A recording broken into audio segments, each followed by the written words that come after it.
वक्त की बड़ी खबर आप तक पहुंचा दे। 2 एक्स एमएलए इस वक्त सीएम हाउस पहुंचे हैं। कांग्रेस के निष्कासित 2 एक्स एमएलए सीएम हाउस पहुंचे। पूर्व सीएम भूपेश बघेल से उन्होंने मुलाकात की। आपको बता दें कि अनुशासनात्मक कार्रवाई की गई है। 2 एमएलए को निष्कासित किया गया है। बृहस्पति सिंह, विनय जायसवाल, ये 6-6 साल के लिए निष्कासित किए गए। इसके साथ ही कई पूर्व विधायक भी मौजूद वहां पर रहे। निष्कासन के बाद बृहस्पति सिंह का एक बयान भी सामने आया है। मैं अपनी बात आला कमान तक पहुंचाऊंगा, सच्चाई की लड़ाई अंतिम तक लड़ूंगा। सच कहना गुनाह नहीं, ये कहना बृहस्पति सिंह का। कांग्रेस के खिलाफ काम करने वालों के अगर बातें को कहा जाए, उसके लिए निष्कासित करना और जो कार्रवाई करना हो करे, लेकिन सच्चाई है वो अंतिम तक लड़ाई लड़ूंगा और सच्चाई की जीत होगी। सच बात बोलना गुनाह नहीं है। और बात कौन से प्लेटफॉर्म में बोलेंगे? बिल्कुल दिल्ली हाईकमान से बात करेंगे। तो इस वक्त हमारे साथ सौरभ सिंह परिहार लाइव जुड़ रहे हैं। सौरभ, निष्कासन की कार्रवाई हो चुकी है, क्या स्पष्टीकरण देने के लिए पहुंचे हैं? बातचीत हो गई है? मुलाकात के कुछ अंश, कुछ आप तक जानकारी पहुंची है कि किस बारे में बातचीत हो रही है और क्या बातचीत हो रही है?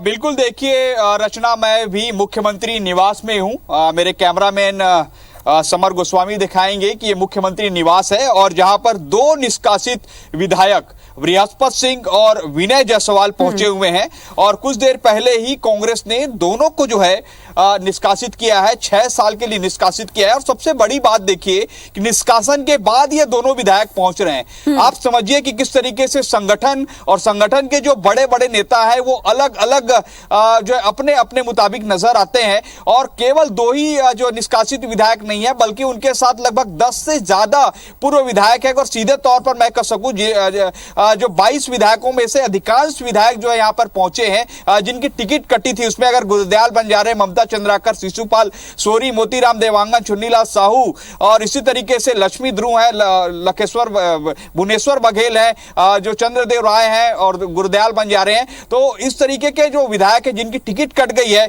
वो यहां पर पहुंचे। और निश्चित रूप से एक कहीं ना कहीं ये बात जरूर हो रही होगी कि जो निष्कासन का आदेश है पीसीसी के द्वारा दिया गया है, वो कहीं ना कहीं 2.5 साल वाले मुद्दे के कारण ही जो है दिया गया होगा। हालांकि इसके पीछे दरअसल समझना होगा, सबसे पहले आप देखिए कि बृहस्पति सिंह जो है प्रभारी कुमारी शैलजा पर सीधे तौर पर बयान देती हैं कि प्रभारी शैलजा जो है छत्तीसगढ़ के बड़े नेताओं के हाथों में बिक चुकी हैं। उसके बाद जो है चंदन यादव को लेकर आरोप लगाते हैं। विनय जायसवाल जो मनेंद्रगढ़ से विधायक रह चुके हैं, वो कहते हैं कि प्रभारी सचिव चंदन यादव 7 लाख रुपए लेते हैं। तो कुल मिलाकर आप देखिए कि प्रभारी और प्रभारी सचिव पर सीधे लेन देन और बिक्री जैसे आरोप लगते हैं। तो कहीं ना कहीं ये गंभीर आरोप जो है कुमारी शैलजा और पूरे प्रदेश कांग्रेस कमेटी को लगता है कि इसके ऊपर जो है अनुशासनात्मक कार्रवाई की जानी चाहिए। और वो की गई। पहले जो है कारण बताओ नोटिस जारी किया, उसके बाद जो 3 दिन के अंदर जवाब मांगा गया। 3 दिन के अंदर दोनों ने जवाब दे दिया, लेकिन जवाब भी वही थे। और अंत में जो बृहस्पति सिंह है उन्होंने साफ तौर पर कहा कि छत्तीसगढ़ में जो हार हुई है